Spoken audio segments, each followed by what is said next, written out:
Et on continue à parler de cette affaire. On est avec Mamadou Touré, le porte-parole adjoint du gouvernement ivoirien. Merci à vous d'être avec nous. Mamadou Touré, l'avocate de Guillaume Soro, continue de l'affirmer. Son avion, celui donc de Guillaume Soro, n'a pas reçu l'autorisation d'atterrir à Abidjan à la demande du président Ouattara. Est-ce que vous confirmez? Il faut déjà que l'avocat s'accorde avec Guillaume Soro. Guillaume Soro a pondu un communiqué dans lequel il était bien mentionné qu'une autorisation avait été donnée. Il aurait choisi lui-même de dérouter l'avion vers le Ghana sous prétexte que le commandant de bord l'aurait informé qu'un assaut se préparait donc contre son avion. Non, une autorisation a été donnée à l'avion d'atterrir. Guillaume Soro a décidé lui-même de dérouter l'avion vers le Ghana. Et à partir des éléments que nous avons aujourd'hui, il n'a jamais été donc dans l'intention de Guillaume Soro d'aller à Abidjan. L'arrivée de Guillaume Soro était prévue, les autorités étaient prévenues selon les équipes de Guillaume Soro. Pourquoi ne pas avoir prévenu avant donc qu'un mandat d'arrêt allait être lancé? Guillaume Soro déclare qu'il avait toutes les autorisations nécessaires avant son départ et qu'il ne l'a appris qu'en survolant le Niger dans l'espace aérien. Mais il a appris comment? Ça, il faut lui poser la question puisqu'il était dans l'air. Non, le procureur a été clair. L'arrivée de Guillaume Soro, donc c'est un citoyen qui est libre de rentrer dans son pays, n'avait rien à voir avec la procédure que la justice a décidé d'enclencher contre lui pour des faits quand même graves. Il s'agit d'atteinte à la sûreté de l'État. Guillaume Soro a tenté de monter un complot pour mettre à mal les institutions de la République et la justice a décidé, donc dès son arrivée, de lui notifier qu'un mandat d'arrêt était, donc une procédure judiciaire était engagée contre lui. Manifestement, il a décidé donc de fuir la justice.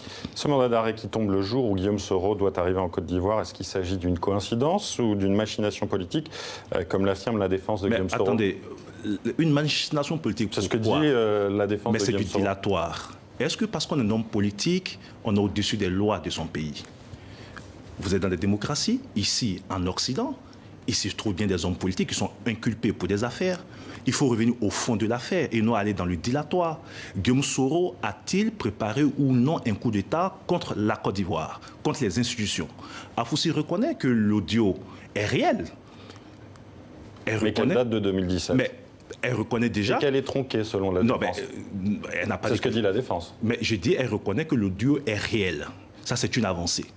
Est-ce normal, donc, que Guillaume Soro, parce que responsable politique, puisse aujourd'hui orchestrer un complot avec pour objectif de créer une situation où on aurait donc de nombreux morts en Côte d'Ivoire? Vous confirmez que cet audio date de 2017? Je ne confirme rien du tout. Si elle date bien de 2017, comme l'affirme la défense, pourquoi ne sortir cet audio que maintenant? Alors, la procédure judiciaire telle que le procureur l'a signifiée, à partir du moment où la justice a connaissance d'une affaire criminelle, elle se donne les moyens donc, de poursuivre.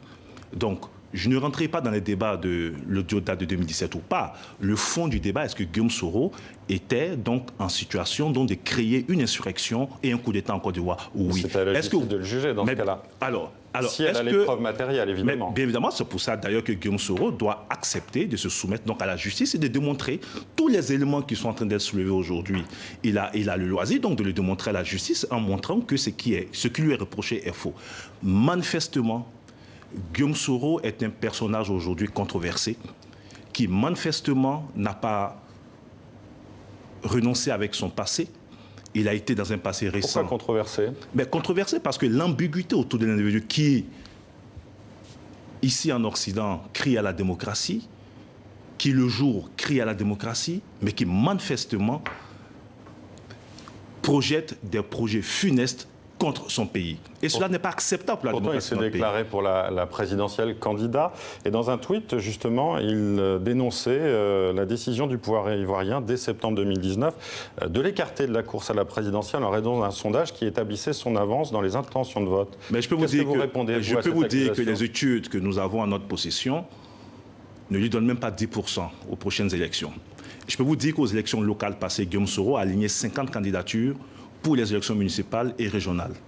0 candidat élu au niveau régional et 3 candidats élus au niveau des élections municipales sur près de 200, plus de 200 localités. Guillaume Soro, c'est l'enfumage. C'est la stratégie de l'enfumage.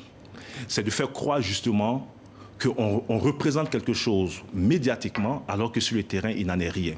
Et je dis, Pourtant, vous êtes là, vous venez parler de cette affaire. Mais je parle de cette affaire parce qu'elle est grave. Il s'agit d'atteinte à la sûreté de l'État. La Côte d'Ivoire a été quand même traumatisée par cette décennie de crise. L'accusation, on parle bien d'accusation, les faits ne sont pas établis. Il s'agit, l'accusation porte sur donc, des atteintes à la sûreté de l'État. La Côte d'Ivoire a été suffisamment traumatisée. Les Ivoiriens ont été traumatisés par la décennie de crise que nous avons connue. Nous venons d'en sortir. Nous avons un pays qui est en train donc de reprendre sa marche vers le développement. Et manifestement, Guillaume Soro a un autre projet politique. Et puis pourquoi on s'en prendrait à lui parce qu'il serait candidat? Mais je peux même vous dire que l'annonce précipitée de sa candidature au mois de septembre, aujourd'hui avec tous les éléments que nous avons, montre que cette annonce précipitée visait simplement à se prémunir contre les actes qu'il a posés. Monsieur Touré, il y a donc ce mandat d'arrêt contre Guillaume Soro. Il y a aussi plusieurs députés de l'opposition qui ont été arrêtés alors que leur immunité parlementaire n'a pas été levée. Comment La loi dans notre pays est claire. Oui, mais comment l'expliquer justement? Oui, mais je vous l'ai dit, la loi dans notre pays est claire. En cas de flagrance délit, l'immunité ne joue pas. Quel est le flagrant délit justement pour ces députés? Pour Guillaume Soro aussi? Ces députés ont été pris en train d'animer une conférence de presse incitant donc à la révolte. Quand vous écoutez l'audio de Guillaume Soro, qu'est-ce qu'il dit? La première phase de son complot consiste à jeter le discrédit sur le gouvernement en vue d'une insurrection.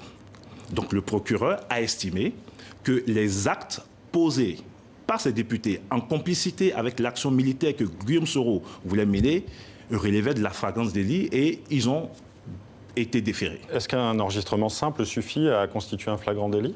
Mais écoutez, la justice le dira, le procureur n'a fait que mettre au goût du jour une partie des éléments qu'il a. C'est d'ailleurs pour cela qu'il faut que le procès s'ouvre. Et que si Guillaume Soro estime qu'il est un citoyen respectueux donc, des institutions donc, de son pays, qu'il vienne se défendre et qu'il s'assure qu'il y a un procès équitable. Et il y aura un procès équitable et non fui comme il le fait. Monsieur Touré, on dit que Guillaume Soro est revenu en France en passant par l'Espagne, mais que ni la France ni l'Espagne n'ont exécuté le mandat d'arrêt international. Est-ce que c'est vrai? Est-ce que vous avez été au courant de cela? Non, je n'ai pas d'informations. Ce que je sais, c'est que le gouvernement ivoirien, notamment donc, lorsqu'il a eu connaissance donc, de ces faits, les a portés devant la justice ivoirienne, donc la direction de la surveillance du territoire. La justice ivoirienne a décidé donc, de lancer un mandat d'arrêt contre Guillaume Soro. Un premier mandat d'arrêt à destination du Ghana, qui était le premier pays de destination de son avion, et un second mandat d'arrêt donc, à destination donc, de l'Espagne.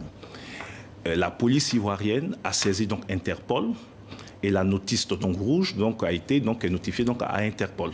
Dernière question, Monsieur Touré. Est-ce que, en tant que porte-parole adjoint du gouvernement, vous savez si le président Ouattara va se représenter?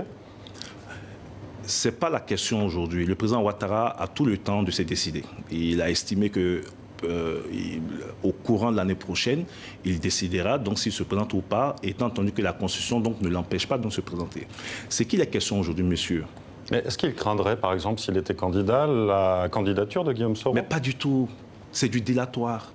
Je vous ai dit que Guillaume Soro, pour l'heure, n'est que l'ombre de lui-même. Il existe certes médiatiquement, mais pour lui, il n'est que l'homme de lui-même. C'est du dilatoire. Ce que Guillaume Soro veut masquer, c'est cette posture de violence permanente, avec une volonté d'attenter à la sûreté de l'État, de causer des morts. Quand vous prenez un pays comme la Côte d'Ivoire, avec les enjeux sécuritaires que nous avons aujourd'hui, vous voyez ce qui se passe au Burkina, ce qui se passe au Mali, vous pensez qu'un gouvernement responsable, un pays responsable, peut s'accommoder avec des comportements de voyous? Il n'en est pas question. Ça ne se passe pas ici en France, ça ne se passe pas ailleurs, dans toutes les démocraties. Pour ce genre de faits aussi graves, la justice est au rendez-vous pour que le droit soit dit. Merci Mamadou Touré d'avoir été avec nous. Je rappelle que vous êtes le porte-parole adjoint du gouvernement ivoirien.